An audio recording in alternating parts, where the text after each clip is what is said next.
سعد بھائی ہمارے بلوچستان کے نوجوانوں کو ایک پیغام دے دیں،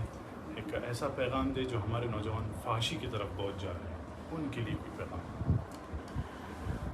بسم اللہ الرحمن الرحیم۔ ہمارے بھائی ہمارے پاس تشریف لائے، ہمارے لیے بڑی خوشی کی بات ہے۔ اور بلوچستان تو ایک وہ سرزمین ہے جس کے بارے میں علامہ اقبال نے بھی کہا کہ ہو تیرے بیاباں کی ہوا تجھ کو گوارا، اس دشت سے بہتر نہ دلی نہ بخارا، حاصل کسی کامل سے یہ پوشیدہ ہنر کر، کہتے ہیں کہ شیشے کو بنا سکتے ہیں خارا۔ ہاں جی، اور آگے میں تجھ کو بتاتا ہوں تقدیر امم کیا ہے، شمشیر و ثنا اول طاؤس و رباب آخر۔ طاؤس و رباب اسلام دیتا ہے، سارا کچھ دیتا ہے، اسلام کھانے کے لیے اچھا کھانا بھی دیتا ہے اور کہتا ہے خوشی کے طریقے بھی دیتا ہے، لیکن جو فحاشی ہے نا وہ لا یدع قوم الجہاد فی سبیل اللہ الا خذلهم اللہ بالذل ولا تشیع الفاحشۃ فی قوم الا عمهم اللہ بالبلاء۔ حضرت صدیق اکبر کا جو پہلا خطبہ ہے نا اس میں کہا کہ جو قوم فحاشی میں مبتلا ہو جائے گی اللہ اس کے اوپر بلائیں نازل کر دے گا۔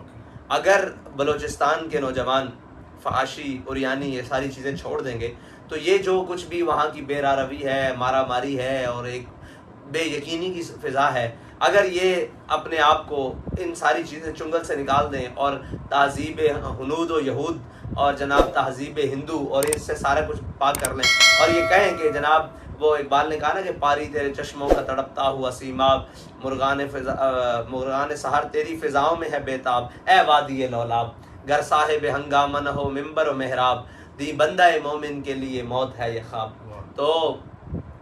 آپ تو پہاڑوں کے رہنے والے ہیں اور اقبال نے کہا کہ فطرت کے مقاصد کی کرتا ہے نگہبانی، یا بندہ صحرائی یا مرد کوہستانی۔ تو آپ نے تو فطرت کے مقاصد کی نگہبان بننا ہے، آپ تو نگہبان ہیں بلکہ اسلام کے مطابق، اور آپ کو تو ان میں نہیں مبتلا ہونا، بلکہ میں تو یہ سمجھتا ہوں کہ آپ تو فطرت کے قریب ترین رہتے ہیں، پہاڑ بھی آپ کے پاس ہیں، میدان بھی آپ کے پاس ہیں، تو آپ تو اسلام کے اصل وارث ہیں اور آپ کی تہذیب بھی سب سے اسلام کے سب سے زیادہ قریب، آپ کا قبائل کا سسٹم بھی اسلام کے زیادہ قریب، سارا کچھ اور اسلامی ہے، تو آپ کا جو وضع قطع ہے وہ بھی ایک اسلام کے مطابق وہ خوبصورت ترین ہے اور پگڑی ہے سر پر اور ایک وہ ہاتھ میں عصا ہے سنت کے مطابق، اور کیا نام ہے وہ